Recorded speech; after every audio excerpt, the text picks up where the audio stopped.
Shalom pemirsa, apa kabarnya? Senang sekali kita dapat berjumpa kembali dalam program acara Ku Tahu Yang Ku Percaya. Sudah banyak episode yang kami tayangkan untuk Anda yang pastinya memberikan pemahaman, pengetahuan, dan juga peneguhan iman di dalam kekristenan kita, dan juga membuat kita semakin mengenal siapa Tuhan yang kita sembah.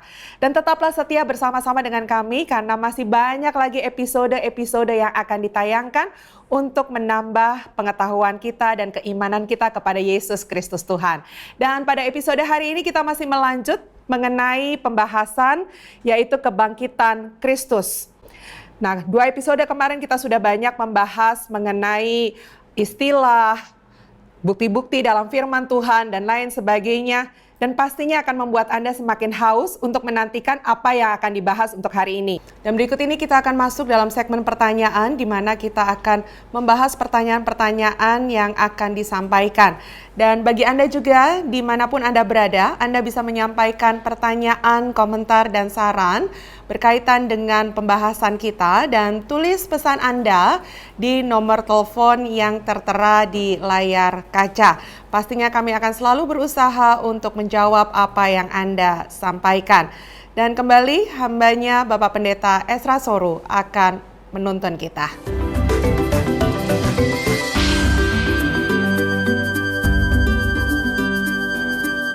Baik saudara, mungkin ada pertanyaan yang mau disampaikan? Saya Pak. Ya. Pak Ezra, saya mau nanya. Hari ini tadi kan Bapak berbicara tentang kematian dan kebangkitan. Bagi orang percaya Yesus, pada saat ia meninggal dia istirahatnya di Taman Firdaus. Tapi kalau orang yang tidak percaya Yesus, pada saat dia meninggal, rohnya istirahat di mana, Pak? Nah, ini pertanyaan menarik. Ada banyak orang beranggapan bahwa setelah kita mati, ada masuk ke tempat istirahat tertentu. Di dalam teologi Kristen ini disebut sebagai masa antara orang mati dan hari kiamat. Ini disebut sebagai intermediate state. Nah, di mana kalau mati di sini Tuhan Yesus belum datang, kemana ini roh-roh ini? Kan dia asumsi kita mati wajar saja, maka tubuhnya di kuburan. Tapi jiwa atau rohnya di mana? Nah, saya mempunyai pengajaran yang sedikit berbeda dari banyak orang dalam hal ini. Karena saya tidak percaya ada yang namanya tempat penantian. Istirahat sementara, tidak. Saya percaya bahwa begitu seorang percaya mati, dia langsung pergi ke surga.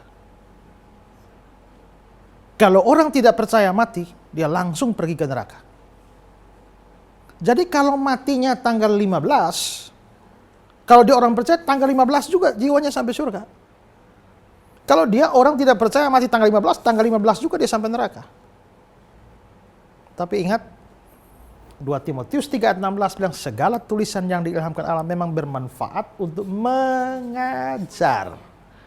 Jadi kalau mau mengajar harus dari segala tulisan yang diilhamkan Allah. Ini firman Tuhan. Jangan bikin teori apapun di luar firman. Mau bikin satu teori harus ada ayat firman Tuhan yang menopangnya.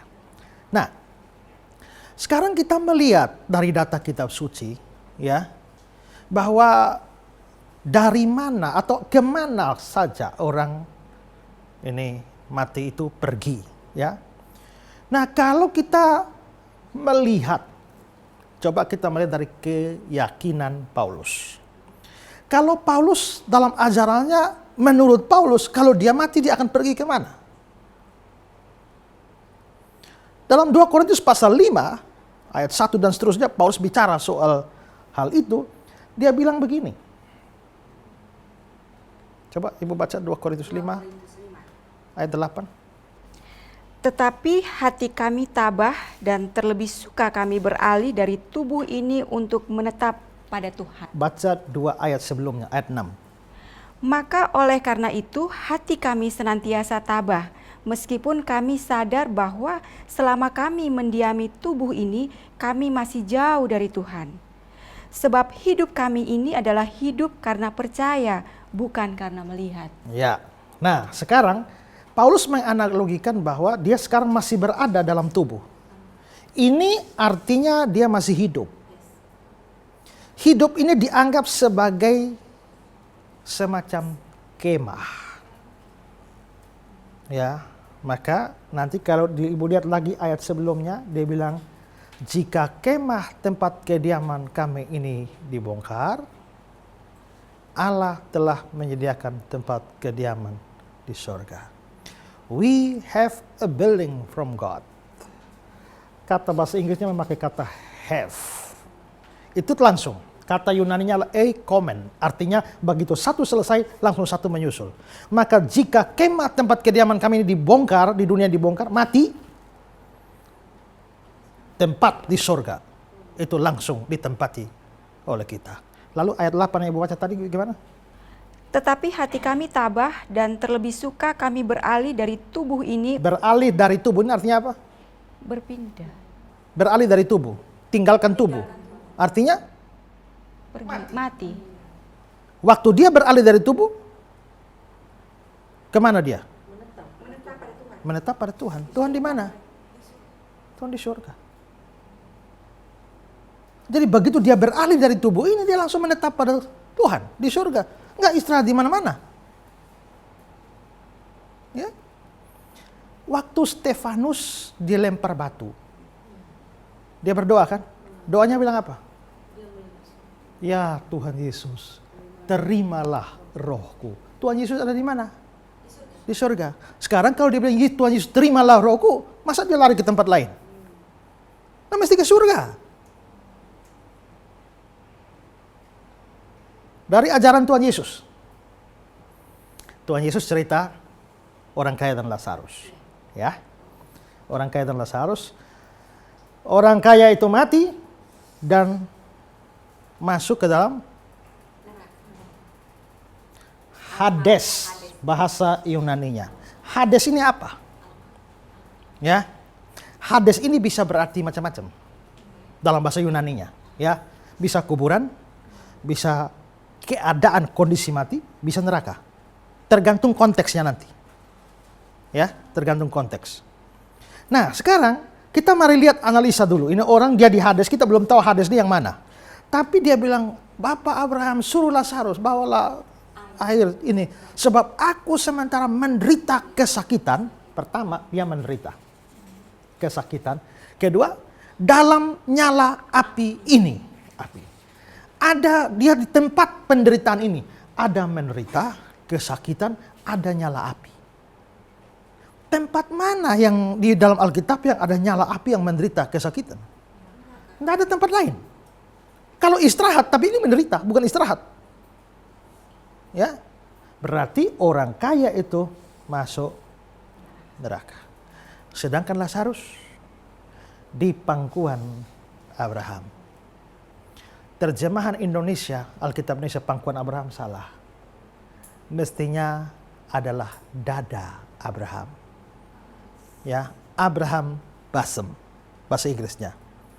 Maksudnya di dada Abraham itu bagaimana sih? Ada yang bilang, oh berarti Abraham peluk. Salah. Karena begini saudara, Tuhan Yesus pernah bilang, banyak orang akan datang dari timur barat dan duduk makan bersama dengan Abraham, Ishak, Yakub dalam kerajaan Bapakku. Saudara perlu mengerti cara duduk makannya orang Yahudi. Kalau orang Yahudi duduk makan tidak seperti kita, ini makan resmi ya. Kayak ada perjamuan atau pesta, tidak makan kayak begini. Kayak kita duduk makan, tidak. Mereka punya gaya makan super aneh. Gaya makannya adalah setengah tidur. Jajar. Jadi kalau kaki saya di sini, kepala saya di sini, orang sebelah saya kakinya persis di muka saya. Ya. Lalu terus begitu. Itu caranya. Kok kenapa makan kok aneh sekali, bikin susah diri. Terutama makan Paskah harus begitu. Karena apa? Karena waktu di Mesir, waktu Paskah pertama, kan mereka buru-buru mau keluar ini kan. Makanya dibilang, ikatlah pinggangmu, makanlah, jangan duduk, bahkan berdiri. Sambil makan berdiri karena lari. Maka waktu Paskah pertama di Mesir, mereka makan seperti budak yang harus melarikan diri, makanya makan sambil berdiri. Tapi sekarang sudah masuk tanah perjanjian, kita bukan budak lagi, makan tidak perlu berdiri, jadi makan tidur saja. Maka setengah tidur. Kalau pesta begini, coba bayangkan saya di sini, kaki saya di depan orang sebelah saya, kaki yang sana di muka saya, kalau kakinya bawah bagaimana? Repot kan? Itulah sebabnya perlu ada, kalau acara begitu perlu ada basuh kaki. Tapi hari itu nggak ada yang basuh kaki karena semua tamu itu rumah pinjaman. Tuhan Yesus bukan tuan rumah. Rasul-rasul juga bukan tuan rumah. Yang basuh kaki harus tuan rumah. Hari itu pinjam rumah. Siapa jadi tuan rumah? Ya basuh kaki. Nah, ada murid yang mau. Tuhan Yesus ikat pinggang, basuh. Nah, itu latar belakangnya. Nah, jadi duduk. Itu berarti bahwa, ya, ini nih, dia kalau begini, kelihatannya dadanya Abraham ini ada Lazarus dekat di situ. Itu model pesta perjamuan. Kalau dibilang bahwa Lazarus ada di dada Abraham, itu berarti bahwa Lazarus sedang dalam pesta perjamuan. Nah, dikaitkan dengan ayat yang mengatakan banyak orang dari timur barat akan duduk makan bersama dengan Abraham, Ishak, Yakub dalam kerajaan Bapakku. Berarti ini pesta dalam kerajaan Bapakku, itu surga. Maka Abraham pasti di surga, Lazarus di dadanya, pastilah Lazarus di surga. Sudah kiamat belum? Belum. Kenapa? Karena sementara orang ini di neraka, dia bilang, masih ada 5 saudaraku. Berarti hidup di dunia masih jalan. Sementara dia sudah di neraka. Kapan masuk neraka? Pas mati. Kapan Lazarus di surga? Pas mati. Sekarang, perhatikan ini. Waktu Yesus mau mati, ada penjahat yang bertobat. Lalu Yesus janjikan dia, aku berkata kepadamu, hari ini juga engkau bersama dengan aku di Firdaus. Perhatikan ya, ini sama-sama mati hari itu. Waktu Yesus mati dia kemana? Tubuhnya masuk kuburan. Jiwa atau rohnya?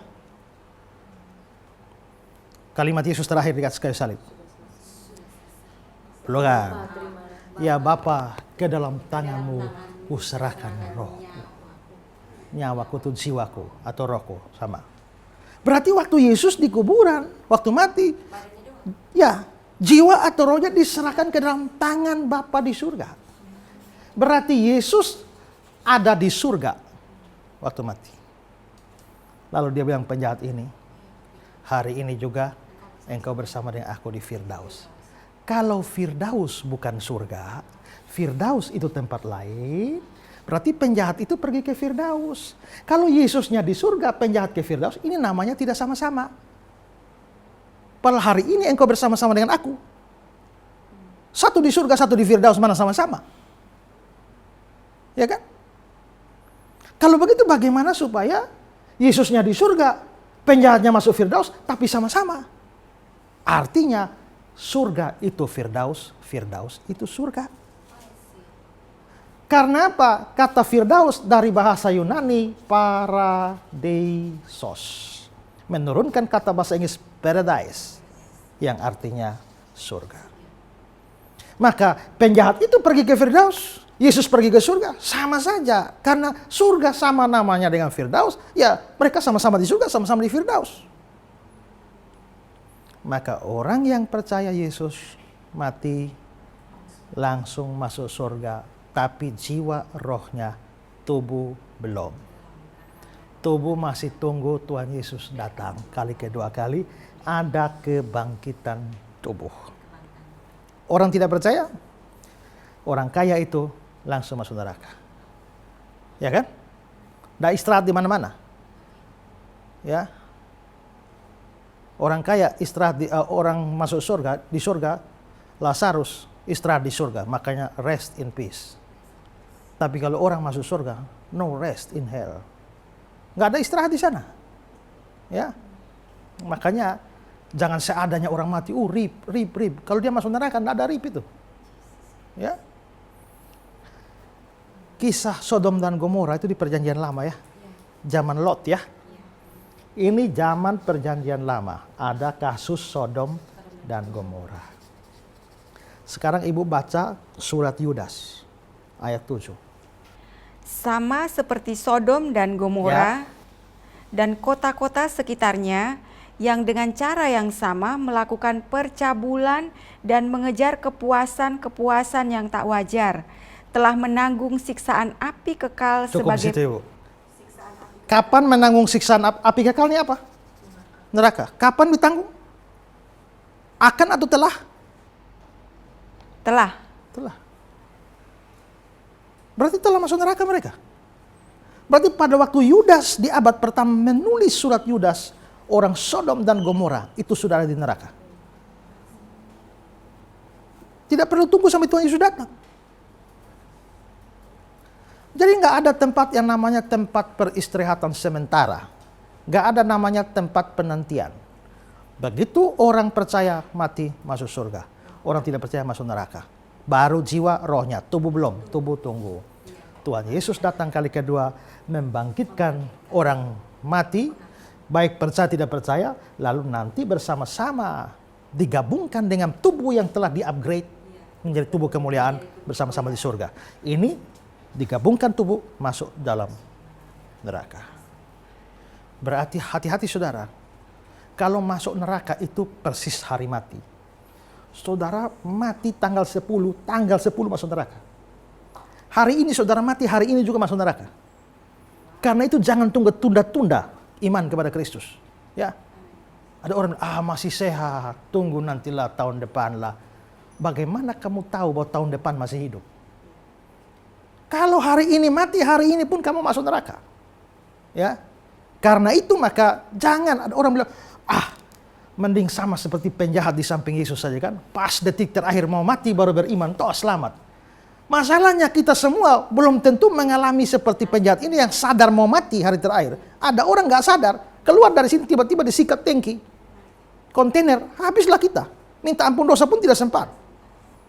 Jadi jangan pertaruhkan nasib kita dalam kekekalan dengan menunda-nunda iman pada Yesus. Sekali lagi saudara, jangan tunda keputusan untuk ikut Yesus, percaya Yesus. Kalau saudara orang Kristen, sekian lama hanya Kristen KTP, belum pernah buka hati pada Yesus, buka hati sekarang juga. Supaya mati kapanpun, tetap masuk surga. Ya, begitu ya Bu ya. Ya, ada pertanyaan lain? Saya Pak. Ya. Antara kematian Yesus dan kebangkitannya, mana yang lebih penting Pak? Kematian dan kebangkitan Yesus mana lebih penting? Kalau kita melihat di dalam 1 Korintus 15 itu Paulus bilang apa?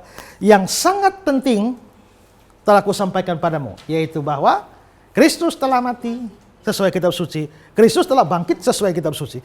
Berarti kematian dan kebangkitan dianggap Paulus sebagai sesuatu yang sangat penting. Berarti kematian dan kebangkitan dua-duanya penting. Kalau Kristus tidak mati, tidak ada pembayaran untuk dosa kita. Kalau dia nggak bangkit, maka juga tetap tidak menyelamatkan kita karena dia kalah dari maut. Itulah sebabnya kematian dan kebangkitan itu semacam dua hal yang pasangan. Coba Ibu baca Roma 6 ayat 4. Roma 6 ayat 4. Dengan demikian kita telah dikuburkan bersama-sama dengan Dia oleh baptisan dalam kematian. Terus? Supaya sama seperti Kristus telah dibangkitkan dari antara orang mati oleh kemuliaan Bapa, demikian juga kita akan hidup dalam hidup yang baru. Ada kematian, ada kebangkitan. 2 Korintus 13 ayat 4. Karena sekalipun ia telah disalibkan. Ia telah disalibkan mati-mati. Terus? Oleh karena kelemahan, namun ia hidup karena kuasa Allah. Ia hidup berarti dia bangkit. Jadi mati, bangkit. Sekarang Filipi 3 ayat 10. Yang ku kehendaki ialah mengenal Dia dan kuasa kebangkitannya. Kuasa kebangkitan. Terus? Dan persekutuan dalam penderitaannya, di mana aku menjadi serupa dengan Dia dalam kematiannya. Kebangkitannya, kematian. Jadi rupanya kematian dan kebangkitan Yesus ini itu pasangan itu berita kembar. Satu paket. Maka Injil itu adalah tentang kematian Kristus, kebangkitan Kristus. Tidak bisa dilepas. Maka seorang namanya Jack Hayford, dia mengatakan, kebangkitan Kristus merupakan peristiwa paling berharga sepanjang sejarah. Kematiannya merupakan peristiwa yang paling menentukan. Satu paling berharga, satu paling menentukan. Ya, karena itu tak usah malulah orang-orang agama lain olok-olok kita. Oh Tuhan kok mati, Tuhan kok mati. Biar aja emang gua pikirin, ya kan? Nah, karena mereka tidak memahami kebenaran firman Tuhan. Ya, nah jadi kalau ditanya mana lebih penting, dua-dua sangat penting.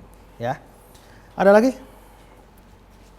Pak Esra, saya mau bertanya, mengapa Tuhan Yesus dibangkitkan pada hari ketiga, bukan kurang dari 3 hari atau lebih dari 3 hari? Bangkitnya hari ketiga ya. Kok nggak hari pertama langsung bangkit, atau hari kedua, atau tunggu 7 hari sekalian? Kenapa 3? Apa pentingnya dengan 3? Begini saudara ya, zaman dulu ada banyak orang mengalami yang namanya koma pneumatikos. Zaman sekarang orang kalau koma, kita tahu gampang. Ya. Tapi zaman dulu orang kalau mengalami begitu nggak ada gejala hidup. Banyak orang dikubur sebelum benar-benar mati. Karena dikira sudah mati, padahal masih koma, masih mati suri. Masih mati suri kan cilaka itu ya. Kalau masih mati suri sudah dikubur, begitu sadar, kok di mana nih kan? Repot itu. Nah, orang karena itu mereka kalau ada orang mati, mereka belum berani langsung ini, mereka kepastian bahwa dia sungguh-sungguh mati, itu 3 hari. Kalau nggak bangun-bangun, itu 3 hari. Ya, jadi Yesus kalau dibangkitkan hari pertama, orang bilang, jangan-jangan pingsan. Bangkit hari kedua, jangan-jangan mati suri.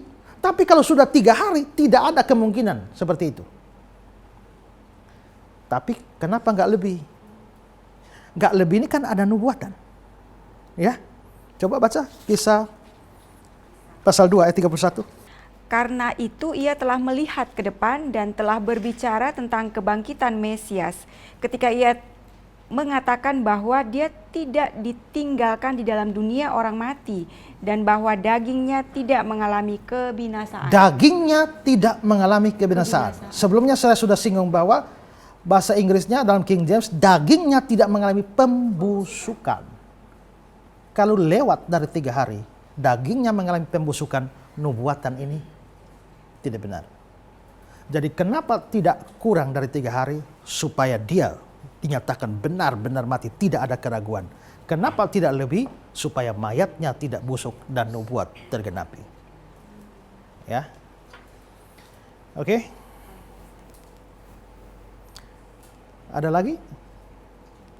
Ya. Satu lagi. Apakah benar ada yang ajaran yang menyatakan bahwa selama 3 hari Yesus di dunia orang mati, dia pergi memberitakan Injil kepada orang-orang mati? Nah, itu memang ada ajaran seperti itu.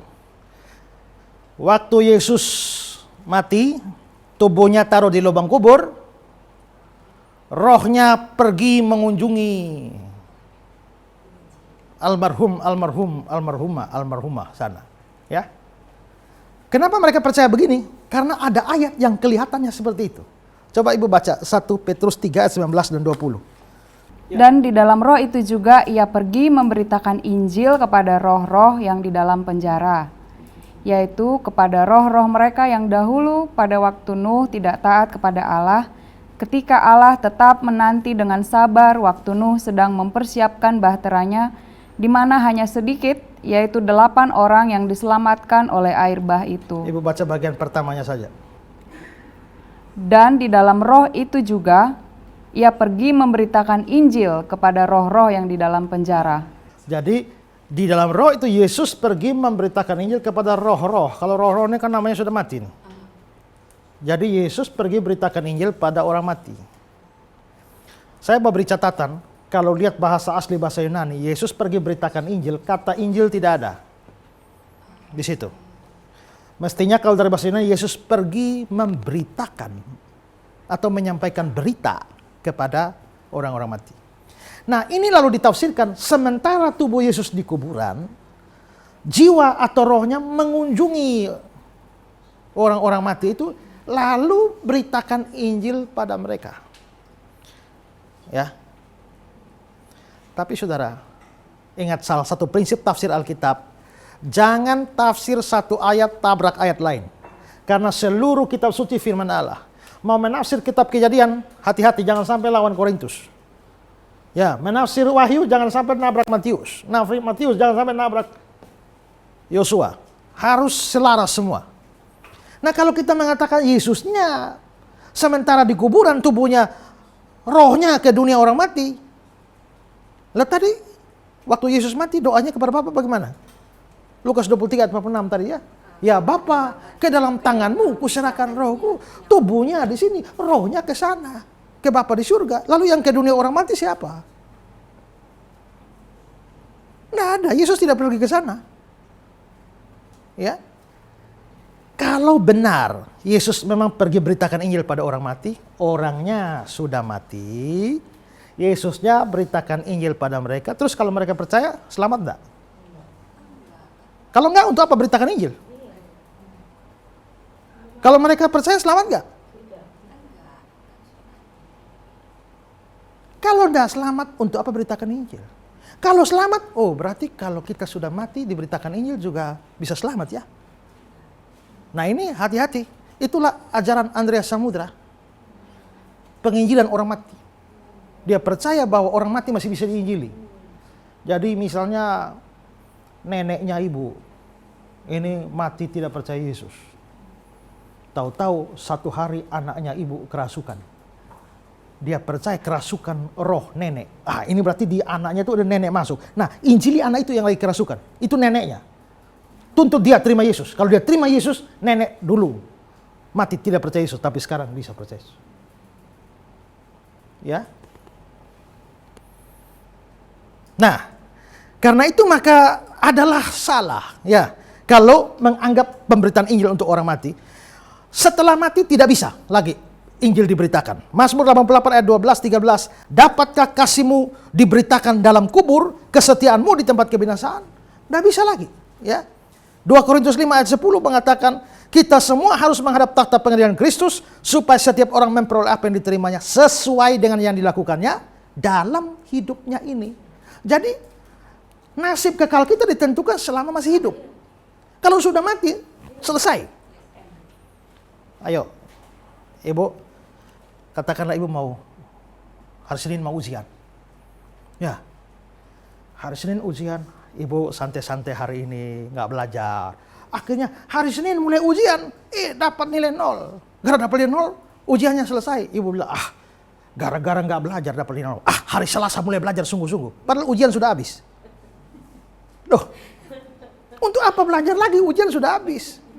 Nasib kekal ini selama hidup tentukan. Kalau sudah selesai, nggak ada manfaat lagi.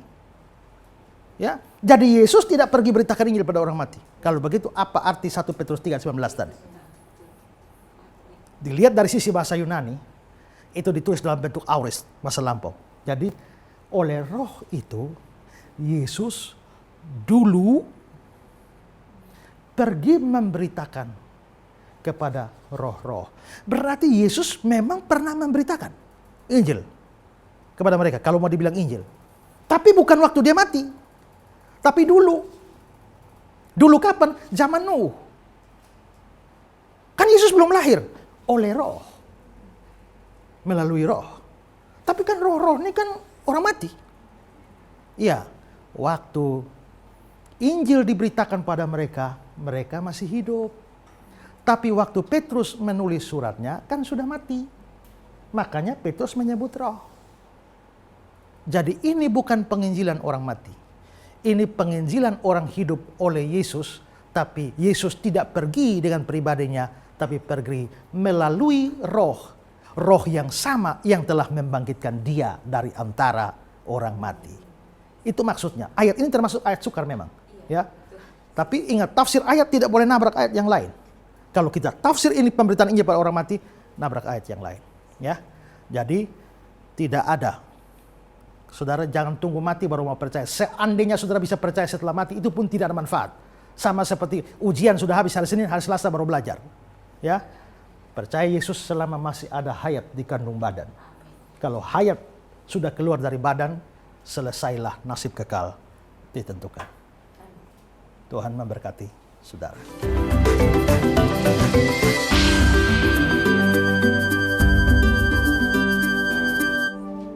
Puji Tuhan pemirsa, sampai di sini dulu kebersamaan kita dalam episode ini.